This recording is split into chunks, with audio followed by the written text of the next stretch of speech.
2005 album. Here we are looking at this album, actually. There's lots of music on it. It all sounds moving on. It seems to the limits past 10 o'clock, 8 after 1. So I hope it's time for us to drop into the team.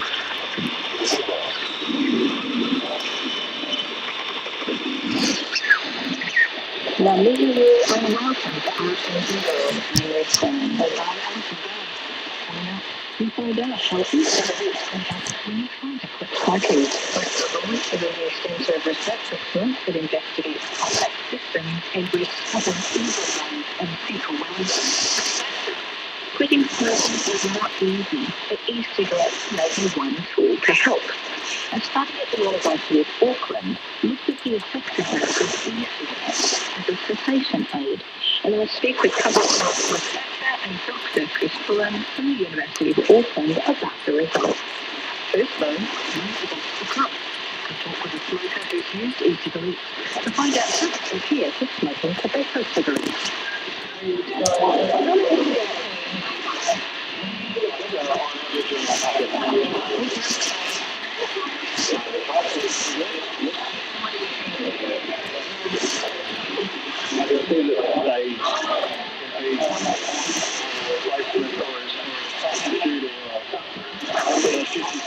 Normal cigarettes, yes. The one I had was disposable.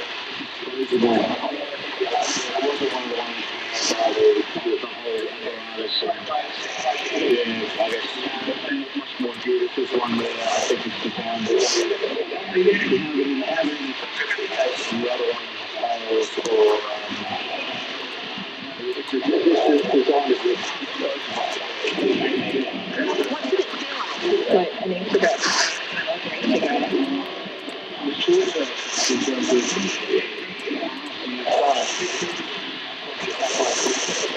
the only difference is which is quite noticeable is when you smoke a cigarette,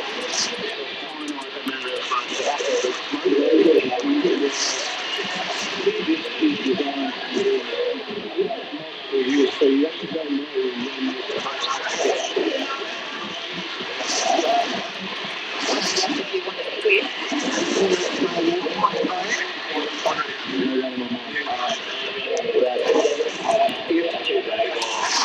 I make the decision to stop tobacco.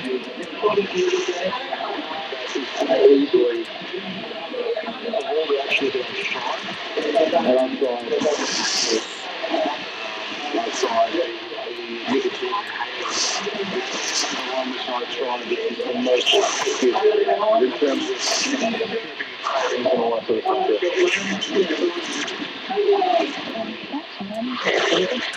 With e-cigarettes. To find out more of these devices generally, I spoke with researcher and public health doctor Chris Bullen from the University of Auckland. An e-cigarette really is a popular term that's used to describe the vast range of devices that comprise a solution of contains glycol, vegetable oils, and sometimes nicotine.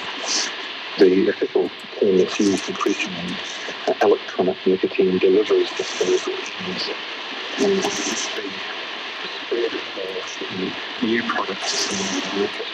People are talking about alternative nicotine delivery systems such as newer products are actually electronic in the sense of being driven by an integrated circuit. But essentially what they are is something that looks vaguely like a cigarette, but most of the time delivers nicotine like the aerosol from people to inhale. What it doesn't do is it doesn't combust tobacco. It doesn't produce smoke. It only produces vapor when they use a touch on it and the vapor comes out of their mouth where it vanishes instantaneously.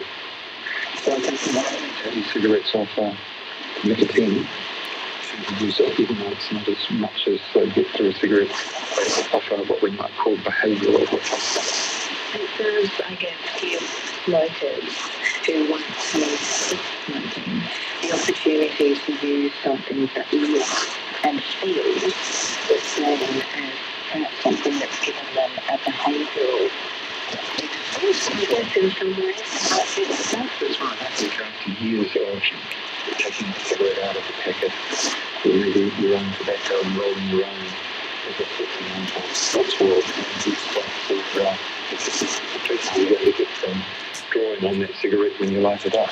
And I think the same process of getting anything out of a container like this, like the pocket, and rolling in fingers and putting them on there, and enjoying what I have. It really does remarkably reproduce the characteristics of smoking a cigarette without the combusted tobacco leaf and the preservatives and other chemicals in that toxic cocktail, which we know is one of the most dangerous products on the planet. Incidents of lung cancer or something like that? Well, I think there's almost certainly no doubt that these things are harmful to individuals who use them than using a cigarette. However, we don't have 20 or 30 years of follow-up studies in the same way that we did have when we first investigated lung cancer and heart disease and other cancers emerged. And we now know the story of how harmful they are. So I think it's highly unlikely that people are going to use these products in large numbers for very, very long times. Most people, I think, who will use these products will use them to try and quit smoking or to cut down cigarettes. In fact, that's the evidence suggests that people who use them to cut down the number of cigarettes for their health, for their bottom line, because they usually work out to be cheaper than tobacco. 3 or 4 out of 10 will use them to try and get quit. Whether they succeed or not is another story. So if that's helping people to get away from smoking tobacco, something that's much less harmful, then I'm broadly for it. However, there are some other considerations of these products which are discomforting, and I think we need to weigh these factors up as well as the individual benefits. We need to think about the population benefits potentially and harms as well. Because I think some people are worried that it might actually encourage young people to take smoking. Yeah, no, there's good reason to be concerned. I think young people like to experiment with risky things. However, the data that looked at from all around the world in a range of countries suggests that the numbers of children or adolescents who don't smoke, who experiment with these cigarettes and then go on to use them, is actually very, very small. It's less than 1%. What have you found about the differences between users taking up, let's say, patches as compared to e-cigarettes? Well, we undertook a study of study designs that are used to test the efficacy of new pharmaceutical products, usually, or some other sorts of health intervention. And our study called the Ascend study, which we completed in 2013. It took about 5 years to get underway, and then recruited about 660 participants from Auckland, and randomized them into a group that received an e-cigarette with nicotine in it, and an identical e-cigarette, but it didn't deliver nicotine. It had the carrier medium, but without the nicotine. So that was a placebo group, and then we compared these groups to nicotine patches, which are the gold standard, most widely used pharmaceutical therapy for people who want to quit smoking. So what we did in our study was replicate the real world of obtaining products. And so the people who were randomised to the patches received courses which go to a community pharmacy. They get their patch. The e-cigarette groups, both groups, had the products couried to them with some instructions, just as if they were ordering them over the internet. Those groups were able to concentrate on the 4 behavioural support counselling that they wanted to do, and about 40% of those in each arm did. So we followed these people up while they received the products for about 3 months worth of products, and then we followed them for another 3 months, so 6 months as well. And at the end of the 6 months, we got the people who did quit smoking and they tested whether it was true or not by getting to breathe into the carbon monoxide. The carbon monoxide increases when you smoke cigarettes, but it doesn't produce any cigarette. They don't produce carbon monoxide. And we found that in the groups, some of the proportions of people who actually quit verified by carbon monoxide testing and the arms was practically the same. few little statistical entities in there that essentially the results from most. And they were really on par with some people down into perhaps buying nicotine patches, take them home and just start using them. In other words, without any kind of counselling support. Maybe 6 to 10% of people who successfully quit smoking 6 months after that. And these are all people who wanted to quit. These are all people who wanted to pursue moving, of course, who smokers who smoking with cigarettes are done on average. Roughly, let's say somewhere between 5 to 10% of people succeeded. And if we want to follow these people up for another 12 months, we might find that a number of people who were using e-cigarettes would continue to use the e-cigarettes patches as well, and eventually quit smoking. So perhaps what we found, in fact, at 6 months, was there was a large number of people still using e-cigarettes. And it was either saved up the steady e-cigarettes and going got their own. And some people were still using the patches. So only about a third of the people who hadn't quit were still using e-cigarettes for 6 months. And just under 10% of the people who used patch were still using the patch, interestingly enough. Right, so the difference between 3 months and the 6 months between the two is actually... Yeah, so the immediate success rate, if you like, is quite dramatic for e-cigarettes, like in a tail off, and eventually all 3 arms of the study were about the same. So that's quite an interesting question. And the group who had the e-cigarettes, the placebo e-cigarettes were nicotine. The success rate was about 5%, and it was about 8% in the nicotine e-cigarette group. It wasn't statistically different. But it's an interesting point about how behavioural replacement nicotine and marrying together is likely to be the most powerful. So we found at 6 months adverse events between the two groups. We recorded everything that people wanted to talk about their health over that period of time. And we found no difference in the e-cigarette group. So we're pretty confident that with others people who were heavy smokers but otherwise reasonably healthy, who used this product some of them after 6 months, but as requested. There was no evidence of any, at least medium-term insights. They are a certainly safer product than smoking tobacco.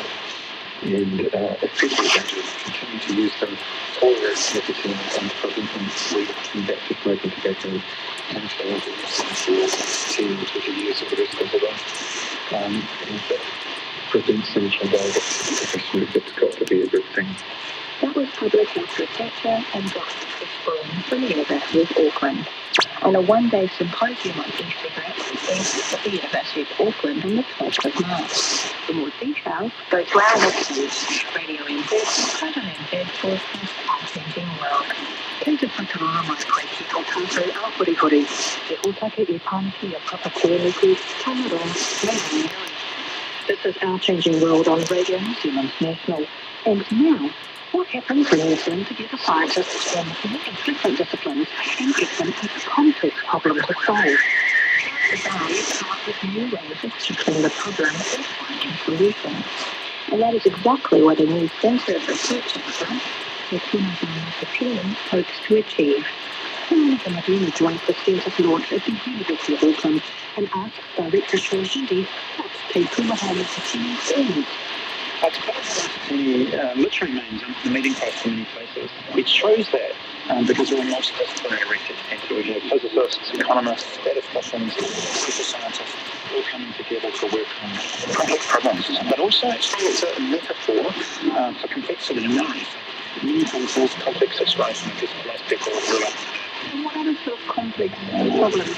To do with the environment, with the economy, and with the sort of things that businesses are grappling with today. Businesses are generating a lot of data, and they're wondering what to do with this data. How do we better understand our customers?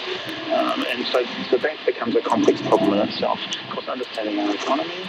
Traditionally, our economic models are either very macro, very high level, and don't have a lot of detail in them, or very low level. So it's very much about individual businesses. And so in between, there's a bit of a complex space where networks of businesses and people interact. So an underlying statement of what we're doing is looking at these networks, and these networks could be people, businesses, organisms are involved. And actually by learning about networks in different fields, different domains, we think we can understand networks in other domains. The networking in the more economic sense, that picks up from your own work, but the experience of the environment and biological ecological future. Yeah, definitely. I mean, one of the things I've learned, so because I'm interested in networks for a long time, and I've been trying to apply these to innovation, understanding innovation, with economists to make sense of what I was finding. And then one of the things I realised that actually the people that have the best understanding of networks are ecologists. I've been studying ecosystems, and of course ecosystems are ecosystems of networks of organisms interacting with each other, whether it's because one organism eats the other, or because there's some sort of symbiotic relationship or just some sort of competition taking place. So in a way, ecologists have been integrating with networks, ecological networks for a long time, and they've actually developed a very deep understanding of networks. But perhaps it's only recently coming to economics. It's interesting that some of the things you can take from the study of ecosystems and apply to economics can give you quite interesting insights into what goes on in economics. Some ecologists can do as well, so we have mathematicians who are interested in ecological systems, and then we're with other organisations, and Landcare who are interested in the natural environment. On a more practical level, what does it actually mean? Are we talking about using those technologies to write algorithms to data online? Yeah, so there'll be aspects of taking things on the data, but then trying to build models that explain the data. I guess that's the key thing. It's a modelling exercise in a way. And beyond the models is then trying to use those models to make decisions. So, for example, one of our projects has to do with predator-free New Zealand. We'll be trying to take data about the location and abundance of our predators. We're trying to look at how they interact with other organisms in the environment. And then we'll be trying to look at predator control mechanisms to reduce the number of predators and maybe enhance the viability of natural ecosystems. You want to go right from the data to the how you make decisions about the way we manage the world around us. I'm Michael Police, University of Canterbury, working in biological modelling, so using mathematical models to investigate and try and understand the biological questions Biological systems. Biological systems, yeah. First, people know how they're teeny. They obviously represent the ecology section here. Yeah. What are you looking to do with this group? Well, one of the things that I'm involved with is a project to do with modelling fishing and fisheries. So we have ecological models of sort of population dynamics in fish populations. And one of the things we're really interested in testing is what happens if you exploit those populations in different ways. In other words, you're fishing them and it depends on the amount of fish that you're catching, but it might also depend on fish, size of fish that you're catching. So sort of first one of the things that's in the pipeline as part of taking on that is setting up a collaboration with some archaeologists here at Auckland. They've got existing data on historical fish catches, so they've got the bones from those catches, and so they can analyse the distribution of sizes of fish over the course of these points in history, and that's actually quite interesting for us because we can use those to test our theories, to test our models. It's not something that you can replicate now because, of course, fishing's had a huge effect on the fish populations in the ocean. This data gives us a window into how it used to be, what it was like before there was this massive fishing pressure. It's really interesting from a modelling point of view to be able to get that perspective. I expect that most of your working as a mathematician will be about using algorithms and models to describe things in biological systems, be that fisheries or be that other types of ecological systems. I'm interested in simple models that give you insights into how the world works. Right? And yes, the data is very, very useful because we can validate models, we can test predictions, etc. But it's not data driven. Is it driven then by wanting to understand what's next? Yeah, it's very much exactly. And to understand what would happen if things changed, if the fishing pressure increased, or if we were fishing in a different way, or the effects of climate change and so on. So that's kind of useful for trying to understand what would happen in different scenarios, but it's also about understanding the ways what do you do? I'm Tava Olsen. I'm a PI at Sakuna Haumatakini, and I'm also a professor in the University of Auckland Business School. So I'm involved in the area looking at networks and equilibrium in networks and multi-particular access and supply chain networks. Can you just elaborate? Because I've got an idea of what supply chain means in the business context, but how can that look like in the future? Sure. So supply chain actually probably is more correctly even called value chain. Because sometimes when we talk about supply chain, we're moving goods from here to there, but sometimes it's more virtual when we're thinking about services. And it's really all the interconnections between companies. So how do we go from farm to fork is how the farmers describe it, etc. It's all the processes, it's all the interconnected pieces, it's how do the contracts work between different parties, because everybody works in their own best interest, which is often not in the best interest of the entire supply chain. Everyone can be doing what they think is best, but unless you've actually aligned everything around the supply chain, you can actually feel far away from what is actually optimal. And what is optimal? I mean, what is your goal to boost this process up, to make or achieve more value, make more money? What is the optimal goal? Well, so there's a big it depends there. But yes, making money is obviously what we want our companies to do. We would actually like efficiency as well as effectiveness, and that's where the big depends comes, because if you're making milk powder, then all that really matters is the efficiency of your processes. You're really cutting out your costs.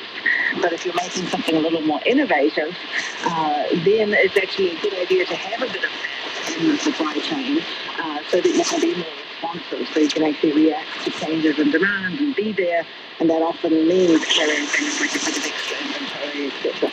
I'm not interested in the way that big data is used for anything to do with the universe, but also as a sort of side issue, the way that it's used to make decisions in the world. That is, depending on how it's engaged with both of those questions. From a specific cosmology perspective, the use of huge data sets is phenomenal. There used to be, 20 years ago, maybe only knew one or two numbers that described the universe, and they were only good within a factor of two.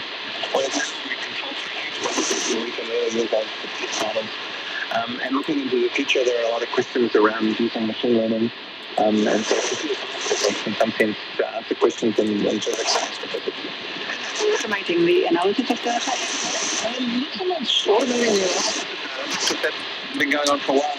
But automating is, I'm thinking about data in some sense, that you're looking at complex questions that you want to ask about it. It's not just simply, what's this number of the function of time. You want to be able to candidate galaxies out of images of the sky. I've got so many images that you don't have enough graduate students to make them do it. There's always been a point at which you get a lot of students to automate it, or not automate it, but you can originate it. Well, if you wanted to scale it up by another factor of 10 or factors of 1,000, then at that point you have to find a way to get a computer to do it.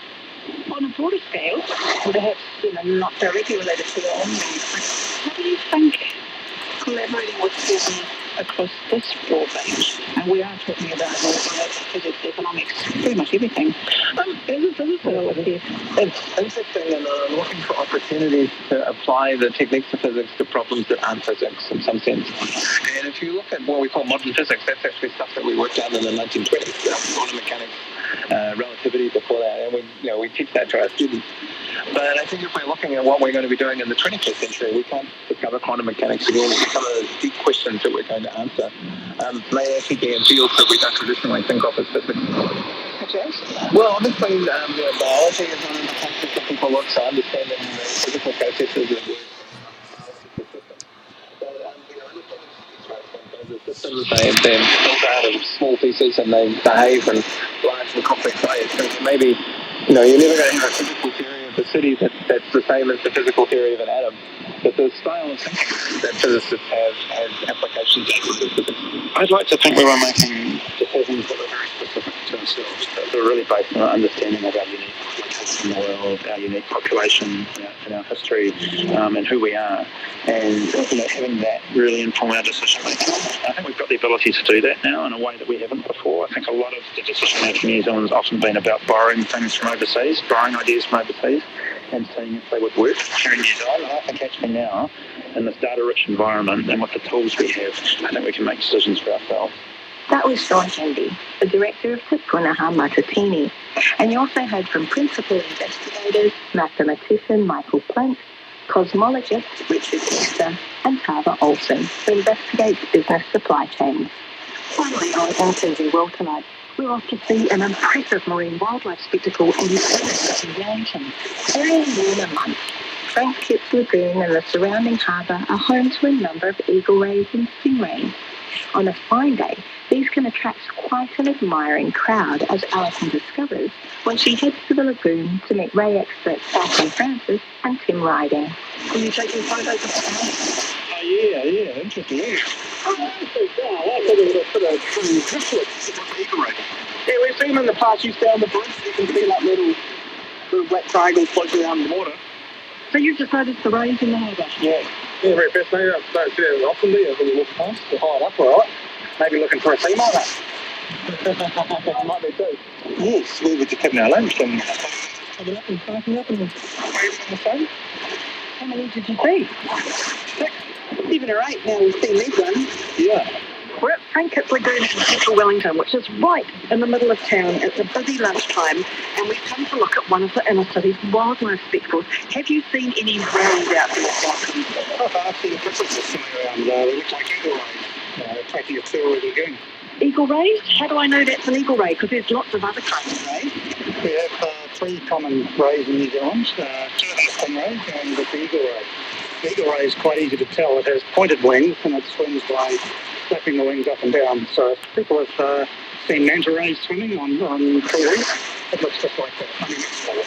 So it's an eagle that's flapping like a bird. That's right. Pointed wings, and the stingrays, they have more broadly rounded wings and they swim by undulating wings. I don't see that's nothing better. Rounded roughly, an eagle is flapping like a bird. Okay. You did your master's degree on eagle rays, didn't you? I did. I was fortunate enough to spend here up in Northland, chasing eagle rays around a number of different estuaries and coastal domains.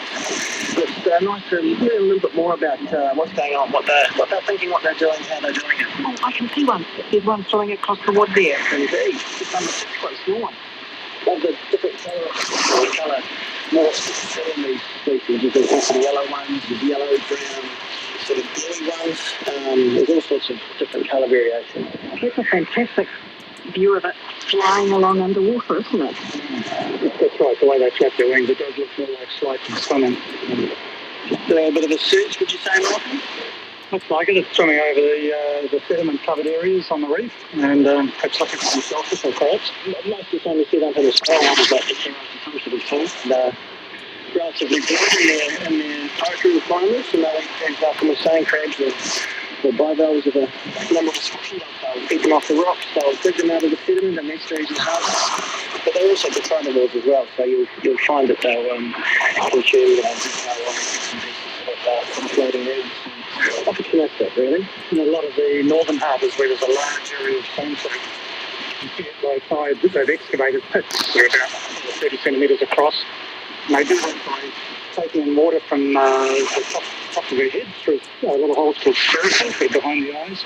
And they jet that out through the gills on the underside of the body. And that just creates a water flow that winnows away the sand and exposes any shellfish and other invertebrates sitting in the mouth. Quite a fascinating process to watch when they're feeding like that. It does look like crooked and going on. There's actually detritus in the water once the sand is elevated off the ground. But, it's obviously effective not just for them, but for lots of other small fish. The other small fish coming to sort of feed on the remnants of their explorations. So tell me a bit more about your research. What were you doing? So we really wanted to answer the question, how are these rays navigating in these tight, closed environments? They're often highly sedimented, bad visibility, so we're not using visual cues to navigate around. So what is it that was driving that? And the research that we did suggested that, in actual fact, that it was a reotactic response. So they're essentially orientating to water flows and potentially with tidal cycles, learning how to navigate through those environments and use the channels, use the water flow to their advantage to firstly assist them to get into the feeding areas, and secondly to get out before the water disappears. Looks like we've got some feeding flow over there now. I think a paddle boarder just went by and scared one off. It's on the corner. The ray is done a circle around. It's come back to exactly the same spot. Creatures of habit. It's something that we see anyways. These rays would weeks and possibly months on end return to very similar areas and estuaries to feed, and you could almost time it by the clock as to what time they come through. Would be sort of a 15 or 20 minute period. I could stand in one spot and count 20 to 30 of them all in sort of 20 minutes. Just amazing hardships. Quite interesting. So I gather that these ones turn up here sometime in spring, September, October, and then they disappear again, I don't know, March, April. Do we have any idea what they're doing? They do seem to alter on the months. They come into the shallows where the water has warmed up under the influence of the sun. What we really don't know anything about is the rest of the year. Do they hang around Wellington Harbour or are they coming to somewhere else? With the black stingrays, we used to think they came down further north as water warmed up in Wellington. But some genetic scientists have shown that population down in the southern North Island, top of the Marlborough Sounds, is quite different genetically from that found up in the Manukau Harbour, first of all. So looks like they don't move around a great deal. So it's always a bit of a mystery as to where these ones are coming from. So where do rays fit in the fish world, Malcolm? Rays, you can think of them as being a flat, just like a shark and having the cartilaginous skeleton. They have 5 sets of gills, like pairs of glass, just like most sharks do. The big difference is they're flattened ventrally from top to bottom. So the gills are on the underside of the body rather than on the side of the head as they are in sharks. Quite a big difference. Most people think a shark is going to get shark teeth, not all of them do. But rays have flattened teeth that are like baby stones. They're very powerful for crushing shellfish rather than grasping slippery fish and tearing things apart like you think of sharks doing. But tell me a bit more about their breeding. They're long-lived. They've got quite a long-term approach to longevity, unlike the bony fish, which often produce maybe hundreds of thousands of eggs per season. Unless I go to the sharks and the rays,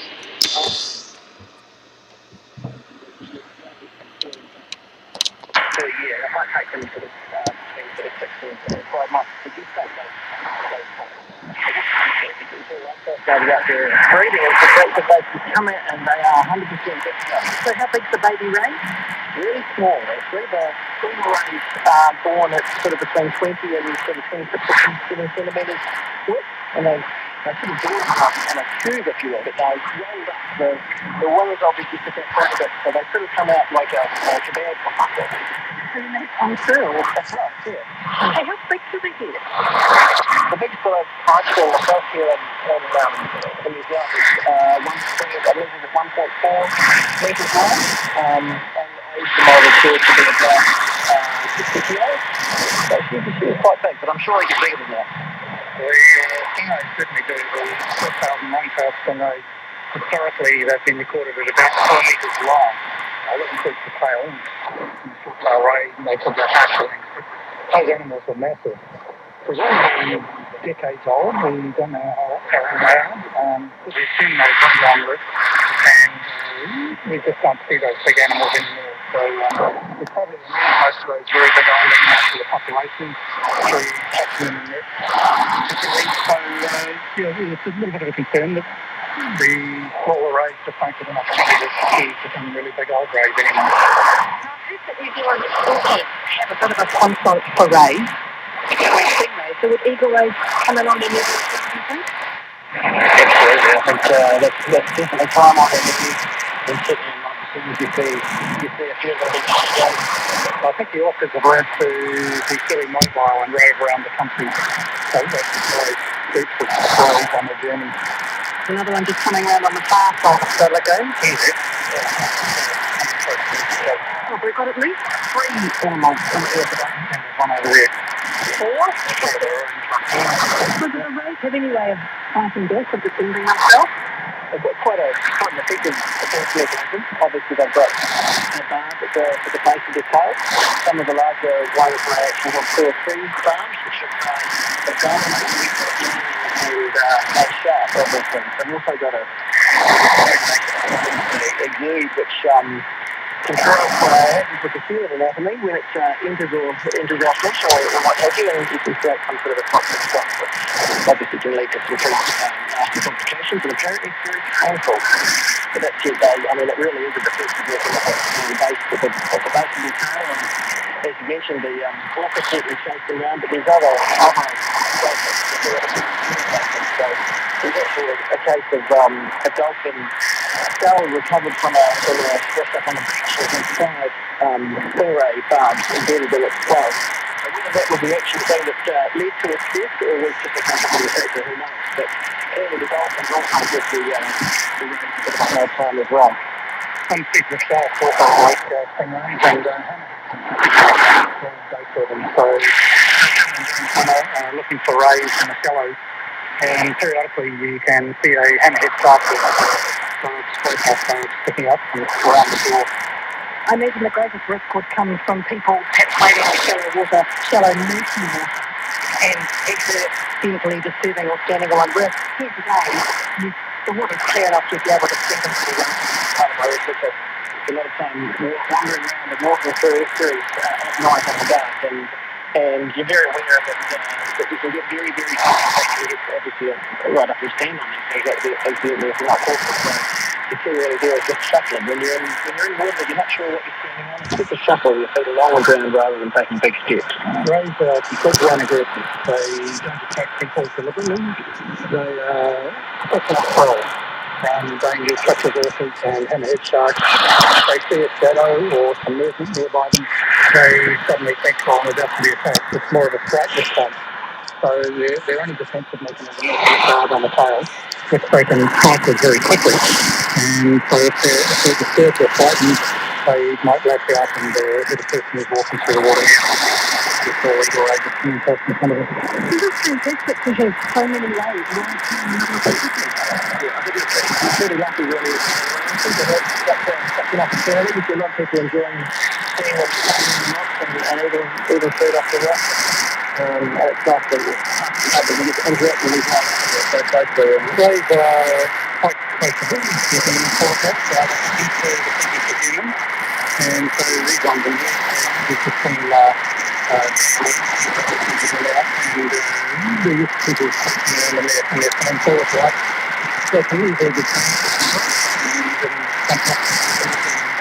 in places like Dolphin Island, like the Rockland, there's some rays that will come every time they go to the hand fish. They can learn it so easily that students can get first of all. So these guys are they're a wonderful result.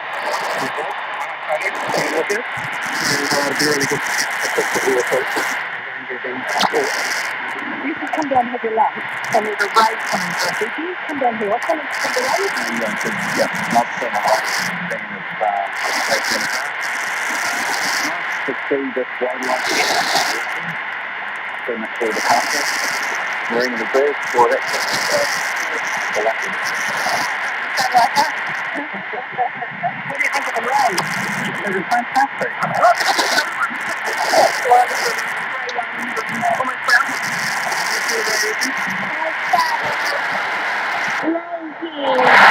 And for all the two race for the school,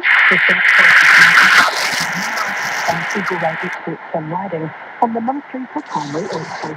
On that all time for this week. But you'll find footpaths, photos, and background information.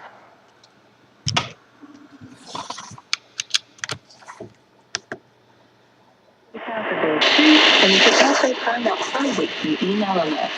And please thanks.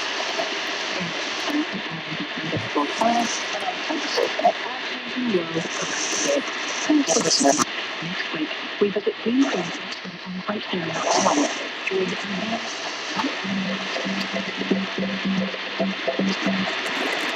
Radio New Zealand International is now imposing on this frequency.